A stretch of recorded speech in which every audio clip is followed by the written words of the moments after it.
الحمد لله رب العالمين وبه استعين واشهد ان لا اله الا الله وحده لا شريك له واشهد ان محمدا عبده ورسوله اما بعد. گرامی قدر مشاہدین، شیخ الاسلام محمد بن عبد الوہاب رحمہ اللہ کی کتاب الاصول الثلاثہ سلسلے وار درس میں پڑھ رہے ہیں، جس میں ہم قرآن مجید کی اس آیت پر، سورہ بقرہ کی آیت نمبر 22 پر پچھلے درس میں بات کر چکے ہیں، جسے ذکر کرنے کے بعد شیخ الاسلام محمد بن عبد الوہاب رحمہ اللہ نے فرمایا، پہلے وہ آیت ذکر کی، یا ایھا الناس اعبدوا ربکم الذی خلقکم والذین من قبلکم لعلکم تتقون الذی جعل لکم الارض فراشا والسماء بناء وانزل من السماء ماء فاخرج به من الثمرات رزقا لكم فلا تجعلوا لله اندادا وانتم تعلمون. یہ آیت ذکر کی، اس کے بعد امام ابن کثیر رحمہ اللہ کا قول ذکر کیا. قال ابن کثیر رحمہ اللہ تعالی: الخالق لهذه الاشیاء هو المستحق للعبادة وانواع العبادة التي امر الله بها مثل الاسلام والایمان والاحسان. تو شیخ نے ابتدا میں فرمایا الرب هو المعبود، رب ہی معبود ہوتا ہے، اور پھر ان آیات کو ذکر کیا. آیات کو ذکر کرنے کے بعد امام ابن کثیر رحمہ اللہ کی تفسیر ذکر فرمائی کہ امام ابن کثیر اس آیت کی تفسیر میں فرماتے ہیں الخالق لهذه الاشیاء هو المستحق للعبادہ، ان اشیاء کا پیدا کرنے والا ہی عبادت کا مستحق ہے، جس نے تم کو پیدا کیا، تمہارے باپ دادا کو پیدا کیا، آسمانوں کو پیدا کیا، زمینوں کو پیدا کیا، آسمانوں اور زمینوں کے درمیان جو مخلوقات پائی جا رہی ہیں ان سب کو پیدا کیا، آسمان سے بارش نازل فرمائی، اس بارش کے ذریعے سے قسم قسم کے پھل پیدا فرمائے. تو وہ رب ہی مستحق عبادت ہے. پھر جب وہ رب ہی مستحق عبادت ہے، یہ دلائل کی بنیاد پر طے ہو گیا اور یہ امر مسلم ہو گیا کہ اللہ ہی عبادت کا مستحق ہے اور اس کے علاوہ کوئی عبادت کا مستحق نہیں ہے، وہی خالق اور وہی رب ہے اور وہی عبادت کا حقدار ہے. تو اب عبادت کیا ہے جو اسی کے لیے ہونا چاہیے؟ تو شیخ فرماتے ہیں وَأَنْوَاعُ الْعِبَادَةِ الَّتِي أَمَرَ اللَّهُ بِهَا مِثْلُ الْإِسْلَامِ وَالْإِيمَانِ وَالْإِحْسَانِ، اور عبادت کی قسمیں جن کا اللہ تعالی نے حکم دیا ہے، جیسے اسلام، ایمان اور احسان، اور یہ پورے دین کو شامل ہے. عبادت کسے کہتے ہیں؟ عبادت کی لغوی اور شرعی کیا تعریف ہے؟ اہل علم نے اس میں بہت سارے اہل علم کے اقوال ہیں، اور آپ یہ کہہ لیں کہ غایت الحب ما غایت الذل، یہ لغوی معنی ہے کہ عبادت میں جب انتہائی درجے کی محبت اور انتہائی درجے کا تذلل اور پستی، انتہائی درجے کا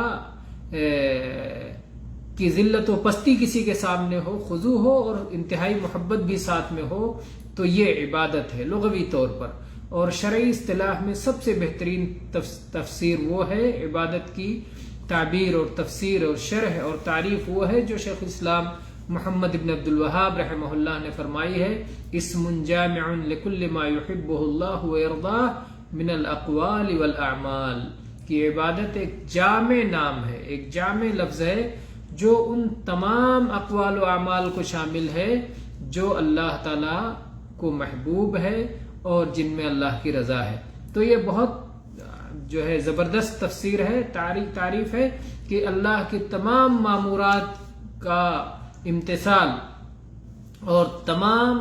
حکموں کی تعمیل اور تمام روکی ہوئی چیزوں سے بچنا اس میں شامل ہو جاتا ہے. تو جب ایک بندہ کوئی ایسا کام کرتا ہے جس کا اللہ تعالیٰ نے حکم دیا ہے اللہ کی اطاعت کی خاطر اخلاص کے ساتھ، تو اللہ کی عبادت ہوتی ہے. اور جب اللہ کی روکی ہوئی کسی چیز سے رکتا ہے اللہ کی رضا کی خاطر، تو اس میں بھی اللہ کی عبادت ہوتی ہے. تو عبادت بہت ہی جامع لفظ ہے. تو اسلام اور ایمان اور احسان یہ پورا کا پورا دین ہے اور تمام فروعات اس میں شامل ہیں. تو یہ بطور مثال بیان کیا گیا، اور اس کے بعد میں شیخ نے اس کی تفسیر فرمائی کہ اس میں اور کیا کیا چیزیں داخل ہیں. اور اس کی انشاءاللہ ایک ایک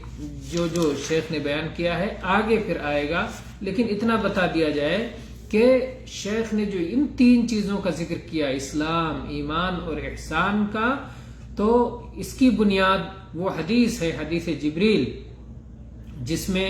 کہ نبی کریم صلی اللہ علیہ وسلم اپنے صحابہ کے ساتھ تشریف فرما تھے کہ ایک شخص آیا جس کو عمر رضی اللہ عنہ فرماتے ہیں کہ ہم لوگ پہچانتے بھی نہیں تھے اور اس پر سفر کے نشانات بھی نہیں تھے، نہایت سفید کپڑے پہنے ہوئے، نہایت سیاہ بال، آ کر نبی کریم صلی اللہ علیہ وسلم کے قریب بیٹھ گیا اور اس نے کچھ سوالات کیے، نبی صلی اللہ علیہ وسلم نے اس کے جوابات دیے، اور جب وہ چلا گیا تو اللہ کے نبی صلی اللہ علیہ وسلم نے فرمایا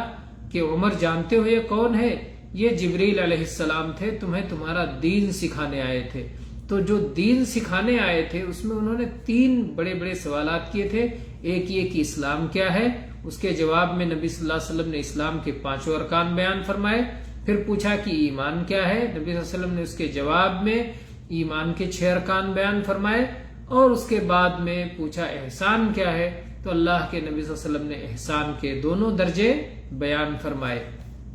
تو اس طرح سے اسلام، ایمان، احسان یہ پورا دین ہے، اور عبادت کی ساری صورتیں اس میں داخل ہیں، چاہے وہ قلبی عبادات ہوں، چاہے وہ بدنی عبادات ہوں، چاہے وہ لسانی عبادات ہوں، چاہے وہ مالی عبادات ہوں، عبادات کی جتنی شکلیں ہو سکتی ہیں سب کے سب اس میں داخل ہیں۔ یہی اللہ کا دین ہے، جس دین کے سوا اللہ تعالیٰ اور کچھ قبول نہیں فرمائے گا۔ ان الدین عند اللہ الاسلام ومن یبتغی غیر الاسلام دینا فلن یقبل منہ۔ تو یہ اللہ کا دین ہے، اس میں اسلام میں زبان سے اور دل سے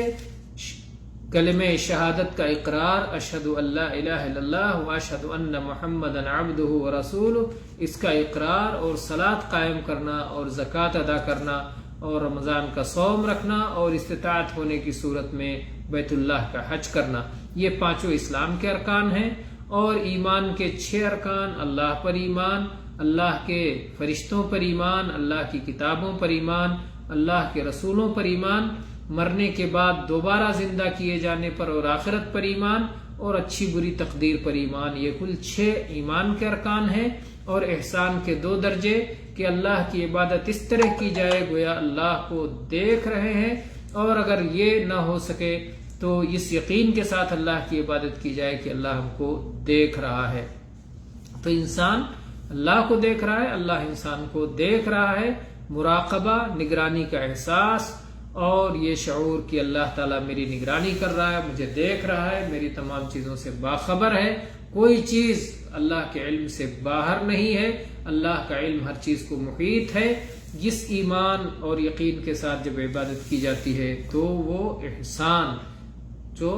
سب سے حسین ترین، سب سے خوبصورت ترین، سب سے بہتر عبادت ہوتی ہے،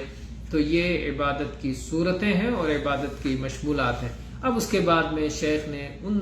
عبادتوں کو کچھ مزید تفصیل ان کی بیان فرمائی اور کہا کہ یہ ساری عبادتیں صرف اللہ کا حق ہیں، اگر یہ غیر کو دی جائیں گی تو شرک واقع ہوگا۔ انشاءاللہ ہم ان پر اگلے درس میں آئیں گے۔ وآخر دعوانا ان الحمد للہ رب العالمین وصلی اللہ علی نبینا وسلم۔